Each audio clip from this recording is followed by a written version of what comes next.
Hey everyone, welcome back to the Language Lab. I'm Ruby and I can't wait to dive into today's topic. And I'm Angelo.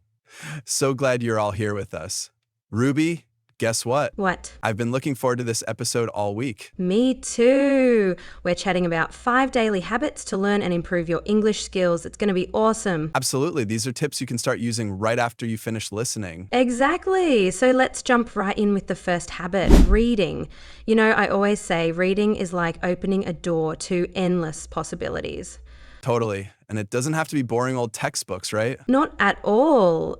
In fact, it's better if you read things you're actually interested in. If you love mysteries, grab a detective novel.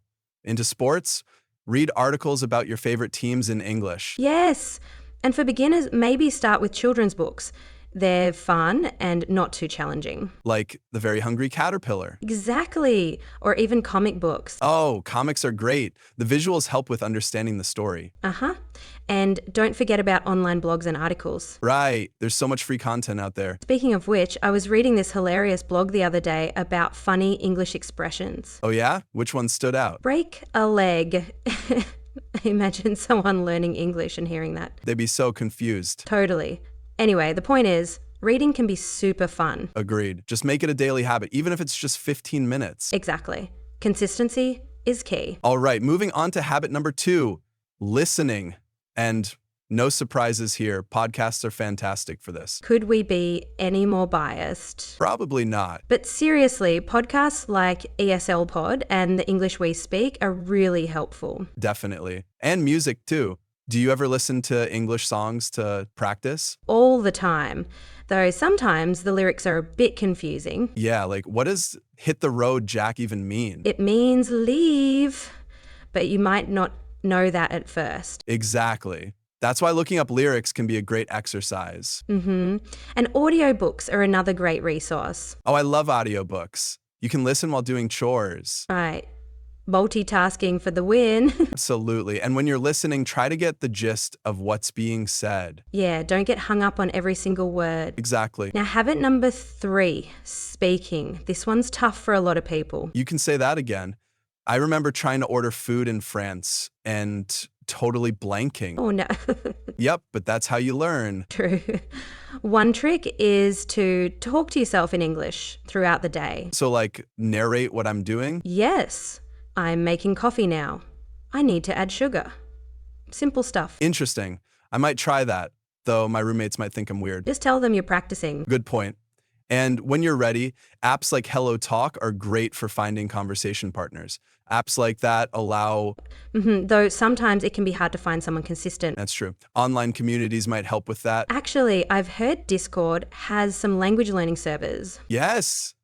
I've joined a couple myself. Oh, awesome. So the key is to speak as much as possible. Exactly. Moving on to the 4th habit, writing. And don't worry, no one's asking you to write a novel. Thank goodness. Even simple things like jotting down your thoughts can help. Like keeping a journal? Exactly. Or writing captions for your photos in English. That's a good idea. Though sometimes I'm hesitant because I might make mistakes. Don't let that stop you. Making mistakes is part of learning. You're right. And there are tools like Grammarly to help. Just don't rely on them too much. True. You need to learn from your mistakes, not just fix them. Exactly. Also, getting feedback from native speakers can be really helpful. Definitely. Maybe join a writing group online. Great idea. All right, before we get to the 5th habit, can I share something cool? Sure. What's up? I found this app called Linguify. Linguify? What's that? Yeah, it's an app that turns your photos into vocabulary lessons. You take a pic and it tells you the English words for the objects. No way. That sounds useful. It is. I tried it on my desk and now I know the word for stapler in 5 languages. That's impressive. Right? Thanks for sharing. Of course. Now, the 5th habit, immersion. Yes, and this doesn't mean you have to move to an English-speaking country. Exactly. You can immerse yourself right where you are. Like by changing your phone's language to English. Or labeling items around your house. I did that once. My fridge was covered in sticky notes.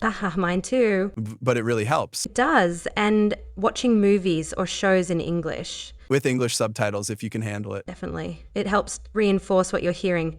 Hey, have you watched Stranger Things in English? Yes.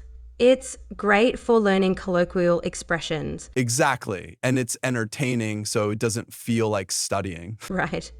The more you enjoy the process, the more you'll stick with it. Absolutely. So, do you think immersion is the best way to learn? I think it's a crucial part, especially when combined with other methods. Agreed. It's about making English a part of your daily life. Exactly. Well, that wraps up our 5 daily habits: reading, listening, speaking, writing, and immersion. Yes, and remember, it's all about consistency and having fun. Couldn't agree more. Any final tips? You just don't be too hard on yourself. Progress takes time. Very true. And celebrate your small victories. Absolutely. Thanks so much for tuning in. Until next time, keep practicing and stay motivated. Bye, everyone.